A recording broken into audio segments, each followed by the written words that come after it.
জনাব তারেক রহমান, আপনাকে আমাদের অনুষ্ঠানে স্বাগত জানাই। আপনি আমাদের শুভেচ্ছা এবং কৃতজ্ঞতা জানবেন। আপনি আসলে রাষ্ট্রের সর্বোচ্চ ক্ষমতায় বা রাজনীতির জায়গায়, দেশ পরিচালনায়, সেগুলিতে আপনি আসলে আসতে চেয়েছিলেন কিনা, চান কিনা, বা ওই জায়গা থেকে? যদি চাইতাম খালেদ, যদি চাইতাম, তখন যখন মিলিটারি আমার বাসায় এসে বসে রইল সারা রাত আমাকে রাজি করানোর জন্য, আমি তো লুফে নিতাম। রাজি করানোর জন্য বসে থাকতে হবে কেন? আমি যদি ক্ষমতায় চাইতাম, বলি আজ চলেন চলেন, কি করতে, কি কোন জামাটা করতে হবে দেখিয়ে দেন, এখনই যাচ্ছে। আমি তো সেটা করিনি। তাদের সঙ্গে তর্ক করেছি, সারা রাত ধরে তর্ক করেছি যে না ভাই, আমাকে দিয়েন না, আমি এই কাজের উপযুক্ত না, আপনারা অন্য লক্ষ্য যান। তারা আমার উপরে মন ঠিক করে ফেলেছে আমাকে দিতে হবে। আমি বারে বারে বলতেছি তাদেরকে, তারা নিরাশ হয়ে ফিরে গেল, বললো যে সকালবেলা আবার আসবো, সকালবেলায় আসলে তখন আপনি আমাদেরকে বলেন যে রাজি আছেন। আমি বললাম না, সকালবেলা আসলে একই কথা পাবেন, কারণ আমি তো এটা এমন কিছু না যে মনের মধ্যে সন্দেহ রেখে, দ্বন্দ্ব রেখে আপনাদের বলছি, অত্যন্ত পরিষ্কার ভাবে আপনাদের কাছে বলছি। ঠিক আছে, তা না হলে তো আমি সঙ্গে সঙ্গে রাজি হয়ে যেতাম। কে ছাড়ে যাও আপনাকে? দেশের পুরো সরকারের প্রধান হবার জন্য আহ্বান জানাচ্ছে বাংলাদেশে এরকম কয়জন মানুষ আছে বলো যে আমি এই দায়িত্ব গ্রহণ করবো না? আমি তো করলাম সেটা। এখন আমার নামে বলা হচ্ছে 10 বছর ছিল। আমি বছর দিয়ে প্রশ্ন উঠে না। প্রশ্ন হচ্ছে আগামীকাল সকালবেলা আপনি শপথ গ্রহণ করবেন, এই কথা। আমি বলছি না, করবো না।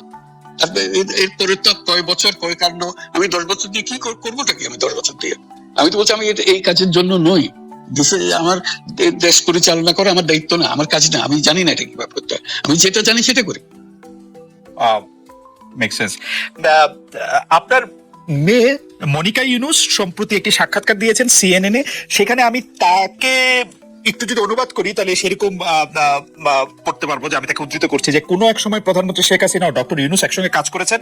আমি আশা করি সেই সময়টা আবার ফিরে আসুক, শুধু গ্রামীণ কিংবা সংশ্লিষ্ট সব প্রতিষ্ঠানগুলোর ভালোর জন্যই নয়। যদি তারা আবারও একসঙ্গে কাজ করেন তাহলে সেটা চমৎকার হবে। এই মনিকা ইউনুসের এই আশা কি আপনারও মানে একই রকম আশা কিনা, যে প্রধানমন্ত্রী শেখ হাসিনা এবং ডক্টর ইউনুস একসঙ্গে কাজ করলে আরো কিছু চমৎকার কাজ হবে, বা এটা আপনি আশা করছেন এরকম কি?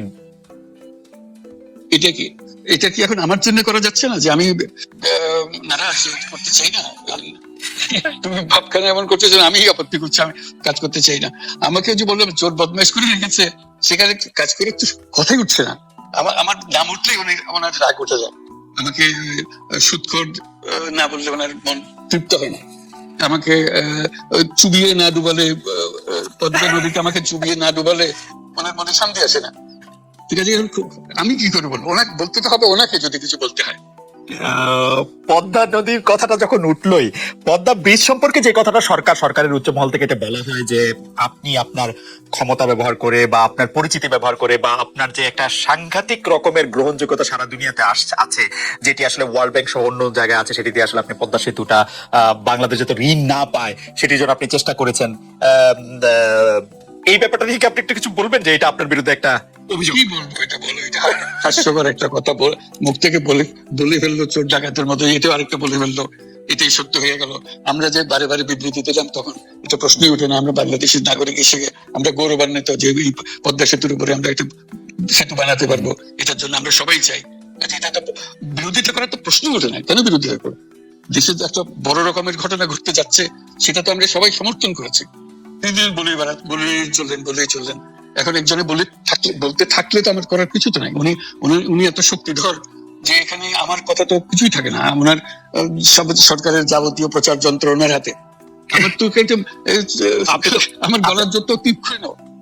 আপনি তো কথা বলেন না, বললে তো নিশ্চয়ই আপনার সাথে না। একটি প্রশ্ন আসছে যে পদ্মা সেতুর যখন উদ্বোধন করা হবে তখন কি আপনাকে নিমন্ত্রণ জানানো হয়েছিল? যে মানে রাষ্ট্রের পক্ষ থেকে এরকম বলা হয়েছিল যে আপনাকে নিমন্ত্রণ জানানো হবে, বা আপনি মনে আছে কিনা? মনে পড়ে না এরকম করছে। আচ্ছা, গ্রামীণ ব্যাংকের আপনি যখন মানে গ্রামীণ টেলিকমটা আপনি প্রতিষ্ঠা করেন, সেই সময়ে গ্রামীণ টেলিকমের সাথে গ্রামীণ ব্যাংকের সম্পর্কের যে বিধিমালা, সেই বিধি কি আপনি যখন চলে এসেছেন গ্রামীণ ব্যাংক থেকে সেটি পরিবর্তন করা হয়েছিল? তো সেই পরিবর্তনটির জায়গাটা যদি আমাদের একটু পরিষ্কার করতেন।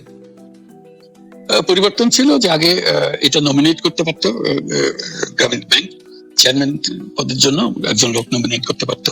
আমরা যেহেতু গ্রামীণ ব্যাংক থেকে আমাদেরকে সরিয়ে দেওয়া হয়েছে, তখন আমরা মনে করলাম যে এটা রাখার আর দরকার নাই।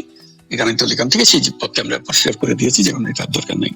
এইটুকু পরিবর্তন হয়েছে, এটা ন্যায়সঙ্গত ভাবে পরিবর্তন করার ধারা অনুযায়ী যা যা করতে হয় সেটা করা হয়েছে। এতে তার ইচ্ছা বা তার কর্তব্য, তার করণীয় যে অবজেক্টিভস আছে, কোথাও পরিবর্তন হয় না। এই ক্ষেত্রে আমাদের এই বিষয়ে আর কি এইটাই আমাদের আরেকটা প্রশ্ন, সেটা হচ্ছে যে গ্রামীণ টেলিকম কি গ্রামীণ ফোন থেকে প্রায় 37% লভ্যাংশ পায়, যে এবং যদি পায় 34% লভ্যাংশ পায়, সেই 34% লভ্যাংশের যে টাকাটা, সেই টাকাটা কোথায় বা কি উদ্দেশ্যে ব্যয় করা হয়, সেই সামাজিক ব্যবসায় যেটি আসলে আপনার প্যাটেন্ট করা সোশ্যাল বিজনেস, সেটির কাঠামোটা আসলে কি বা সেটি কিভাবে আপনি করেন? সামাজিক ব্যবসা হলো একটা নতুন ধরনের ব্যবসার চিন্তা, যেটা আমরা প্রমোট করছি, আমরা নিজেরা প্র্যাকটিস করছি। সেটা ব্যবসা মানে হলো মুনাফা করা, ব্যক্তিগত মুনাফা করা, এবং তার লক্ষ্য হলো সর্বোচ্চ মুনাফা করা। এটাই হলো ইকোনমিক্স এর নিয়ম, যে সর্বোচ্চ মুনাফা যদি করি সবকিছু ঠিকঠাক মতো চলবে। আমরা বললাম যে এটা ভুল জিনিস, যে সর্বোচ্চ মুনাফার মধ্যে দিয়ে মানুষের এক রকমের নেশাগ্রস্ত করেছে, এই মুনাফার নেশার মধ্যে তাকে ঢুকিয়ে দেওয়া হয়েছে।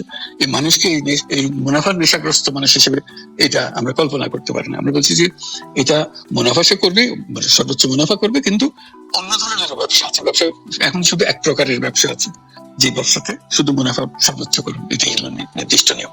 আমরা বলছি আরেক রকমের ব্যবসা, যেটা হলো মানুষের সমস্যার সমাধান করা, মুনাফার জন্য কোনো রকমের ইচ্ছা তার না থাকা, মুনাফা বিহীন ভাবে, কারণ মুনাফা ব্যক্তিগত মুনাফা না নিয়ে শুধু সমস্যা সমাধানের জন্য ব্যবসা করে।